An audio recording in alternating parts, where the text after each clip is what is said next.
کر لیتے ہیں اسی حوالے سے رہنما پاکستان مسلم لیگ نون علی گوہر بلوچ صاحب ہمارے ساتھ موجود ہیں. بہت شکریہ علی صاحب آپ نے پروگرام کے لیے وقت نکالا. Good morning to you.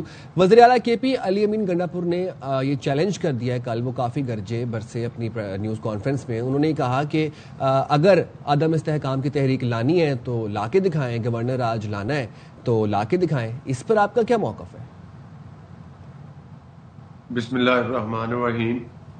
دیکھیں جس طرح سے علی امین گنڈا پور نے رسپانس کیا, کل میں نے بھی وہ بیان سنا, بہت سارے لوگوں نے سنا, تو مجھے تو اس میں کوئی تبدیلی نظر نہیں آئی. یہ بالکل وہی ان کا طریقہ خطابت ہے جس طرح سے وہ جوش خطابت میں بیان فرماتے ہیں. پہلی بات تو یہ ہے کہ عدم اعتماد لانا کسی بھی پولیٹیکل پارٹی کا, اگر اس کے پاس نمبر آف گیمز پورے ہیں تو وہ لا سکتے ہیں, نہ بھی پورے ہوں تو بھی لا سکتے ہیں. اچھا غور کیا جا رہا ہے, دیٹ از ویری انٹرسٹنگ کہ نہ بھی ہو تو بھی غور کیا جا سکتا ہے. نہیں دیکھیں, تحریک عدم اعتماد لانے کے لیے جو اپلیکیشن جمع کروانی ہوتی ہے اس کے اوپر ایک مخصوص تعداد ہوتی ہے اراکین کے, اس کے دستخط ہونے چاہیے. اگر وہ پورے ہو جائیں تو پھر آپ تحریک عدم اعتماد جمع. لیکن ایز وی اسپیک ابھی آپ کو نیشنل اسمبلی میں تو اکثریت مل گئی ہے, لیکن کے پی میں تو ابھی بھی پاکستان تحریک انصاف کی اکثریت ہے. تو یہ سینیریو پاسبل سینیریو کیسے ہو سکتے ہیں؟ وہ جو آپ کہہ رہے ہیں ایک مطلوبہ تعداد چاہیے عدم اعتماد کے لیے, وہ نمبر تو نہیں ہے آپ لوگوں کے پاس. نہیں دیکھیں, ابھی نمبر کو ظاہر ہے کہ قبل از وقت شو تو نہیں کیا جا سکتا, لیکن یہ کہنا بھی خارج الامکان نہیں کہ نمبر پورے ہو جائے گے. اور دوسری بات یہ ہے کہ یہ ایک آئینی طریقہ ہے اور اس طریقے کو اختیار کیا جا سکتا ہے, اور اس بات پر غور ضرور ہو رہا ہے کہ یہ طریقہ اپنایا جائے. اور ظاہر ہے کہ مطلب ہے جس طرح سے آپ نے دیکھا کہ وفاق کے اوپر ایک دفعہ نہیں کئی بار ایز اے وزیر اعلیٰ وہ چڑھائی کر چکے ہیں. آپ نے دیکھا کہ ہمارے پڑوسی ملک میں 50 سے زیادہ ریاستیں ہیں اور ہر دوسری ریاست میں مختلف پارٹیز کی حکومتیں ہیں. کیا اس طرح ہوتا ہے کہ کیل والی لاٹھیاں لے کر 1122 کی گاڑیاں لے کر کے پی کے حکومت کے جو آنسو گیس کے شیل لے کر آپ وفاق کے اوپر حملہ آور ہو جائیں؟ اور جس طرح سے وہ بیانات دیتے ہیں اور جو ان کا طرز. اچھا ٹھیک ہے, یہ تو آپ نے ظاہر ماضی کی باتیں ہیں, لیکن ایک چیز بتائیں کہ نمبر کتنے شارٹ ہیں آپ لوگ اگر عدم اعتماد لانا چاہتے ہیں تو؟ دیکھیں میرا خیال ہے کہ کوئی زیادہ ابھی جس طرح سے جو ابھی پارٹی کا سینیریو ہے جس میں کہ اگر آپ دیکھیں جے یو آئی کے اور باقی تمام پولیٹیکل پارٹی جو اس وقت اپوزیشن میں بیٹھی ہیں وہ اس پر سوچ بچار کر رہی ہیں. ابھی کوئی حتمی فیصلہ نہیں ہوا. اگر ہو جاتا ہے تو اس کے بعد میرا خیال ہے کہ نمبر آف گیم جو ہے وہ بالکل بڑی کم رہ جاتی ہے.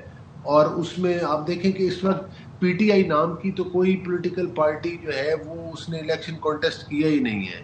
آزاد اراکین ہیں, اگر وہ ساتھ شامل ہو جاتے ہیں تو میرا خیال ہے کہ یہ معاملہ آسانی سے حل ہو جائے گا. اور جس طرح سے علی امین صاحب بڑکیں کل لگا رہے تھے, میرا خیال ہے کہ یہ معاملات جو ہیں یہ بڑکیں لگانے سے نہیں, یہ ایک اسٹریٹجی اور حکمت عملی کے ذریعے ہوتے ہیں. تو ہو سکتا ہے کہ یہ طریقے عدم اعتماد کامیاب ہو جائے. انہوں نے جب سوری صاحب ڈپٹی اپنا وہ تھے اسپیکر, تو اس وقت انہوں نے, آپ نے دیکھا کہ انہوں نے کس طرح قانون کی دھجیاں اڑائی تھی. ہم نے اس وقت بھی ہم نے بس یہ تو اپوزیشن ایک آئینی طریقہ اڈاپٹ کیا تھا اور وہ کسی سے ڈھکا چھپا ہوا نہیں ہے کہ اس کے بعد انہوں نے کس طرح سے آئین کو پامال کیا اور کس طرح سے وہ مطلب اوچھے ہتھکنڈے استعمال کیے. اب بھی ہم کہہ رہے ہیں کہ اگر اس وقت مرکز میں ہو سکتی تھی تو آج کے پی کے میں بھی تو گور صاحب کسی سے رابطے ہوئے ہیں, کسی نے یقین دہانی کرائی ہے, مانا کہ فیصلہ آ گیا ہے مخصوص نشستوں کا, اس کے بعد سیٹس بھی آپ لوگوں کو مل گئی ہیں, لیکن ابھی کچھ رابطے ہوئے ہیں, کس بنیاد پہ آپ اتنے کانفیڈنٹلی کہہ رہے ہیں کہ یہ بھی ہو سکتا ہے, پاسبلٹی ہے؟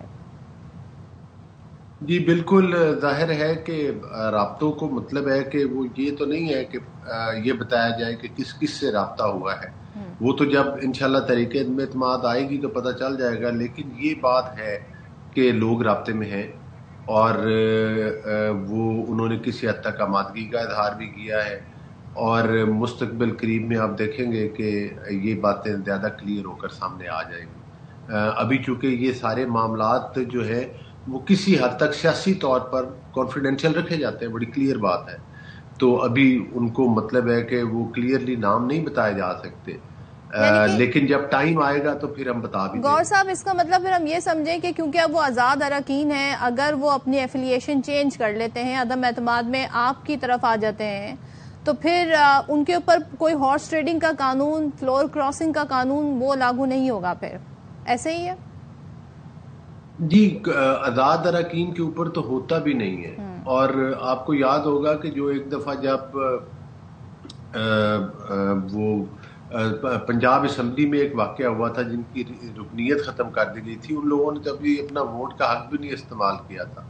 اس بار بھی عدالتوں کے ذریعے آئین کو دوبارہ لکھوایا گیا تھا. تو ظاہر ہے کہ جہاں پر معاملات ان کی فیور میں جاتے ہیں اور وہ چاہے عدالتی طور پہ چلے جائے یا کسی اور ذریعے پہ چلے جائیں تو وہ تو قانون اور آئین ٹھیک ہے، لیکن جہاں پر پی ایم ایل این یا دیگر پولیٹیکل پارٹیز کو آئینی راستہ ملے تو اس پر پھر یہ بڑے سیخ پا بھی ہوتے ہیں. اور لیکن یہاں تو جو بانی چیئرمین پی ٹی آئی ہیں بیرسٹر گوہر وہی کہتے ہیں جی یہ مینڈیٹ ہمارا ہے تو ہم اس کی حفاظت بھی کریں گے. تو یہاں تو ہمارے یہاں مینڈیٹ تسلیم ویسے کرتے ہیں آپ کے، ان کا ہے مینڈیٹ یا مخصوص نشستوں کے بعد آپ سمجھتے ہیں کہ فیصلے تبدیل ہو گئے اس حوالے سے؟ نہیں، دیکھیں مینڈیٹ، دیکھیں پاکستان کے آئین میں ہر چیز، جب ہم مینڈیٹ کی بات کرتے ہیں تو وہ پاکستان کے آئین اور قانون کو ملحوظ خاطر رکھتے ہوئے اس کی یہ تشریح کی جاتی ہے. تو پاکستان کے آئین میں جو چیزیں مینڈیٹ کے لیے ہیں کہ ایک پولیٹیکل پارٹی آپ کا رجسٹرڈ ہونا، اس کے پلیٹ فارم سے آپ کا الیکشن کانٹیسٹ کرنا، تو وہ ساری چیزیں آتی ہیں. جب بھی کبھی ہم تو ہر مینڈیٹ کا احترام کرتے ہیں، مینڈیٹ کا احترام کرتے ہیں تو آج کے پی کے میں ان کی حکومت ہے. اگر ہم مینڈیٹ کا احترام نہ، یہ تو کہتے ہیں کہ جہاں پر ان کی حکومت بن جائے وہاں پر ان کو مینڈیٹ مل گیا ہے، اور جہاں پر یہ اپوزیشن میں چلے جائیں، الیکشن ہار جائیں، وہاں پہ کہتے ہیں کہ دھاندلی ہو گئی ہے. تو میرا خیال ہے کہ اس قسم کی سوچ نہیں ہونی چاہیے. ان کو بھی چاہیے کہ تمام پولیٹیکل پارٹیز کا مینڈیٹ جو ہے وہ تسلیم کرے. ابھی کے پی کے میں حالیہ جو جنرل الیکشن ہوئے تھے اس کے بعد 2-3 سیٹیں یہ ہار چکے ہیں ضمنی انتخابات میں، جہاں پر ان کی حکومت ہے وہاں پر لوگوں نے پی ٹی آئی کے کینڈیڈیٹس کو ووٹ نہیں. ایک چیز اور بتا دیں، کیا پاسبلٹی کس کی زیادہ ہے، گورنر راج یا عدم اعتماد؟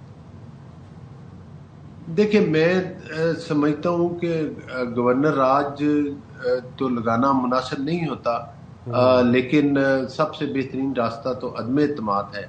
لیکن جب ایک حکومت جو ہے اس کا رویہ باغیانہ اس طرح ہو کہ وہ قانون اور آئین سے ٹکرا جائے، تو گورنر راج کی بھی ایک آئین میں ایک شامل ہے، اور اس کو بھی اسی اسپرٹ میں اگر لگایا جائے تو کوئی حرج نہیں ہے. لیکن اگر وہ نوبت آ جائے تو میرا خیال ہے کہ سب سے پہلے تو پھر ہم نے پاکستان کے قانون اور آئین کو دیکھنا ہے، اور آئین میں بھی جس طرح سے درج ہے اگر وہ ان چیزوں کے اوپر مطلب ہے کہ وہ طریقہ کار اڈاپٹ کیا جائے تو گورنر راج بھی لگ سکتے ہیں.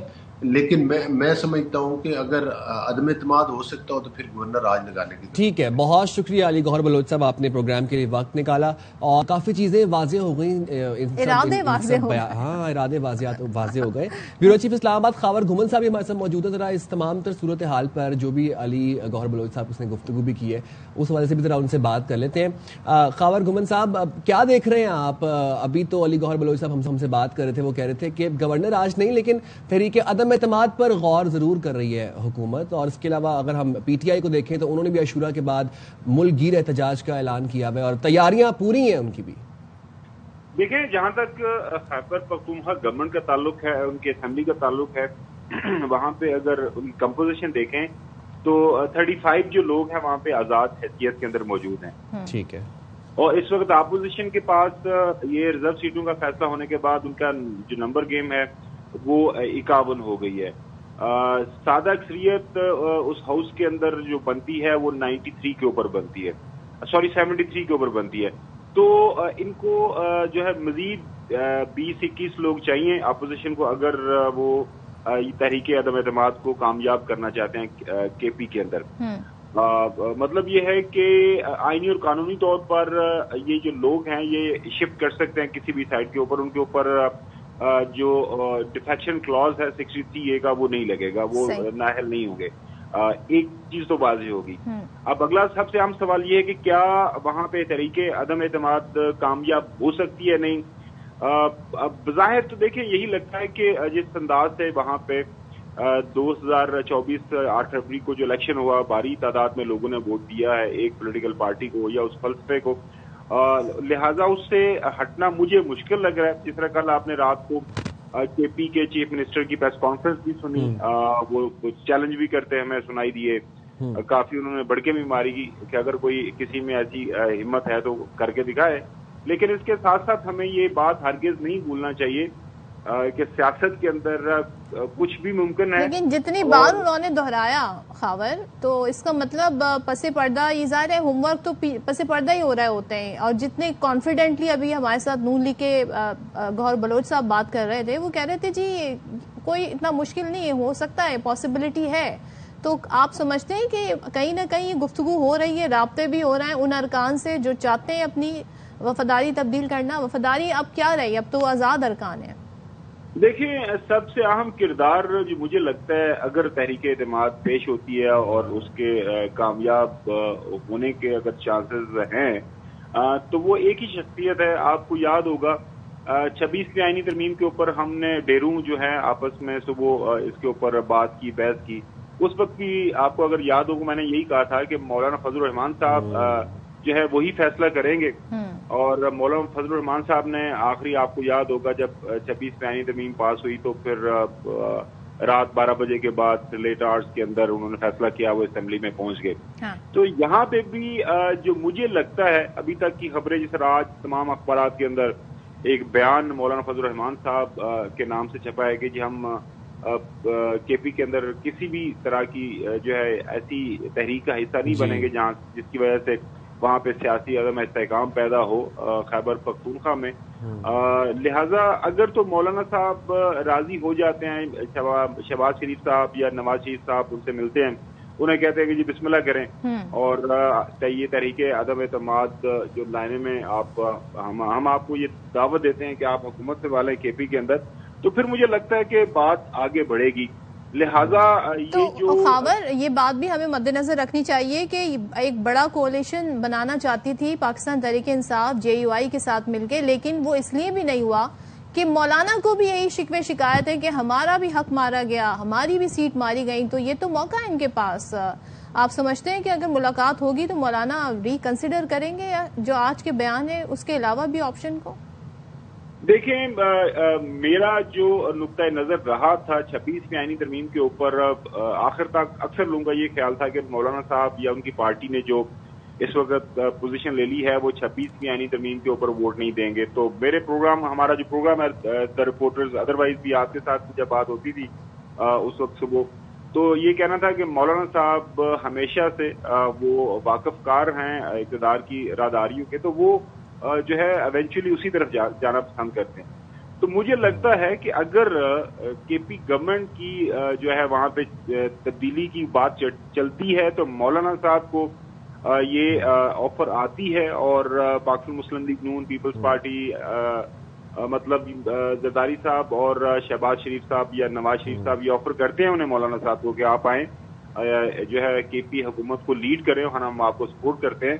تو مجھے اس میں کوئی بالکل حیرانی نہیں ہوگی کہ مولانا صاحب آگے بڑھیں گے اور یقینی طور پر یعنی کہ خاور یہ پاسبلٹی ہے کہ ہم یہ مناظر دیکھیں کہ بڑی ویسے دوستی تو رہی ہے مولانا صاحب کی, ہے بھی, شہباز شریف ہیں, وزیر اعظم ہو گئے, آصف زرداری ہو گئے, نواز شریف ہو گئے, تو بلاول صاحب بھی اکثر بیشتر آپ نے ہم بڑے ایکٹیو دیکھا 26ویں آئینی ترمیم پہ ملاقاتیں. یہ ملاقاتیں ہم دیکھ سکتے ہیں آنے والے فیوچر میں ہوتی ہوئی؟ جی بالکل, مطلب cutting the long story short, کے پی کے اندر اگر کوئی سیاسی تبدیلی ہونی ہے تو اس کا جو اہم کردار ہیں جنہوں نے یہ کردار ادا کرنا ہے اس تبدیلی کے عمل میں, وہ مولانا فضل الرحمان صاحب ہیں. تو لہٰذا کل سے ہم بھی نظر رکھیں گے اور آپ بھی نظر رکھیں کہ مولانا فضل الرحمان صاحب یا ان کی پارٹی اس حوالے سے کیا سوچتی ہے, کیونکہ اس وقت ان کے پاس ظاہر ہے میرے خیال میں کوئی 8 یا 9 نمبر.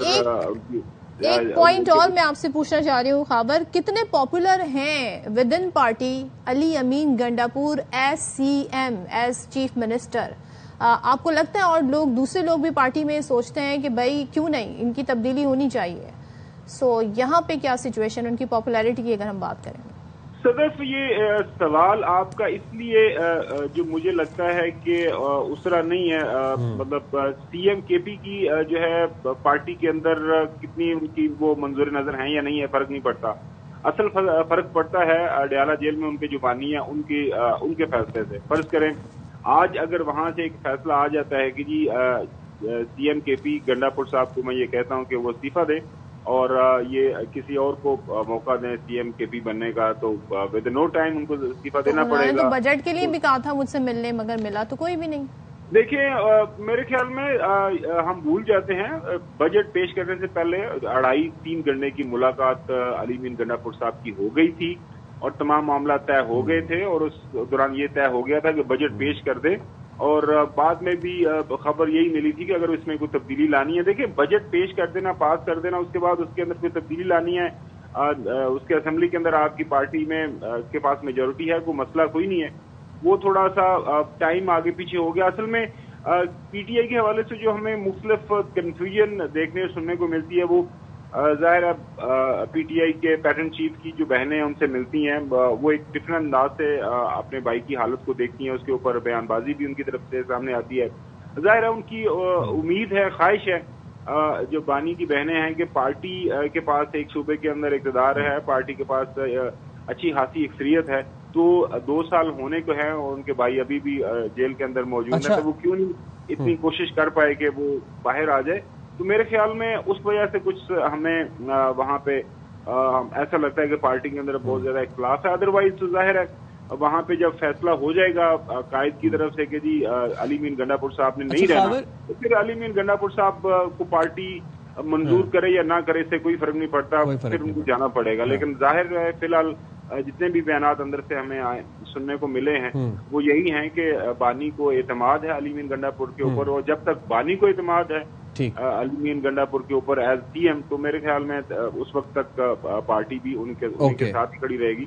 اور ادر وے اراؤنڈ اگر بیان مختلف آ جاتا ہے تو پھر بالکل علی امین صاحب خاور ایک جب اس طرح کی تحریکیں چلتی ہیں تو ایک نشست بڑی امپورٹنٹ ہوتی ہے. ایک اور بڑی اہم شخصیت ہیں پرویز خٹک صاحب، پرانے وزیر اعلیٰ بھی ہیں، 2 کیس وقت اسمبلی میں نہیں ہے بٹ کافی اثر و رسوخ رکھتے ہیں، انفلوئنشل ہیں، کافی دوستی ہیں ان کی، اچھی وفاق کے ساتھ بھی اچھے تعلقات ہیں اور نشستوں پر موجود ارکان کے ساتھ بھی. تو وہ کس حد تک کردار ادا کر سکتے ہیں؟ دیکھیں آپ کو یاد ہوگا 2 دن پہلے انہی کی پارٹی کی پٹیشن کے نتیجے میں پشاور ہائی کورٹ میں جو مخصوص نشستیں کے پی کے اندر ہیں، وہاں پہ جو لوگ جن کو بحال کیا گیا ہے سپریم کورٹ کے فیصلے کے نتیجے میں، پشاور ہائی کورٹ نے روک دی ہے ان کو حلف لینے سے. اس کی وجہ یہ ہے کہ پی ٹی آئی پارلیمنٹیرینز وہ کہتے ہیں کہ ہمارے حق میں 2 نشستیں آتی ہیں اور ہمیں صرف 1 ملی ہے. آپ کی بات بالکل صحیح ہے، اگر فی الوقت ان کے پاس 2 نشستیں ہیں ریزرو مل کے، اگر 1 ملتی ہے یا 2 ملتی ہے تو ان کے پاس 3 یا 4 نمبر ہو جائے گا، تو ظاہر ہے ان کا کردار بھی بڑا اہم ہوگا. اور اگر ایک گو ہیڈ ملتا ہے جس طرح میں نے عرض کیا اس وقت فیڈرل گورنمنٹ کی طرف سے، نواز شریف صاحب اور زرداری صاحب چونکہ اتحادی ہیں، تو پھر چونکہ اس وقت پرویز خٹک صاحب بھی کابینہ کا حصہ ہیں، ایڈوائزر ہیں to the chief prime minister, تو وہ بھی اپنا کردار ادا کریں گے. اور یہ جو آپ شروع میں بات کر رہے تھے وہ پھر پی ٹی آئی کے یہ جو آزاد لوگ ہیں، ظاہر ہے ان کے ساتھ انہوں نے کام کیا ہے، پرانا تعلق واسطہ ہے، تو دیر از اے پاسبلٹی کہ وہ وہاں سے کچھ لوگوں کو توڑنے میں کامیاب ہو جائیں گے. بہت ہی دلچسپ ایک پولیٹیکل چیس گیم ہمیں دیکھنے کو ملے گی اگر فیڈرل گورنمنٹ یہ فیصلہ کرتی ہے کہ انہوں نے یہ تحریک عدم اعتماد کے حوالے سے آگے بڑھنا ہے. لیکن دوسری طرف ایک ظاہر ہے ایک بھرپور حمایت والی پارٹی موجود ہے، بے شک ان کے پاس ریزرو سیٹیں ان کو نہیں ملی ہیں یا باقی ان کے قانونی آئینی مسائل ہیں. اب دیکھتے ہیں کہ آنے والے دنوں میں یہ معاملہ کیسے انفولڈ ہوتا ہے. تھینک یو سو مچ. خاور گھومن ہمارے ساتھ تھے اور جیسے کہ کہہ رہے تھے بڑی دلچسپ صورتحال دیکھو آگے مل سکتی ہے. لیٹس سی کیا ہوتا ہے اگر تو یہ فیصلہ حکمراں اتحاد کرتا ہے کہ ہم نے عدم اعتماد کی طرف بڑھنا ہے.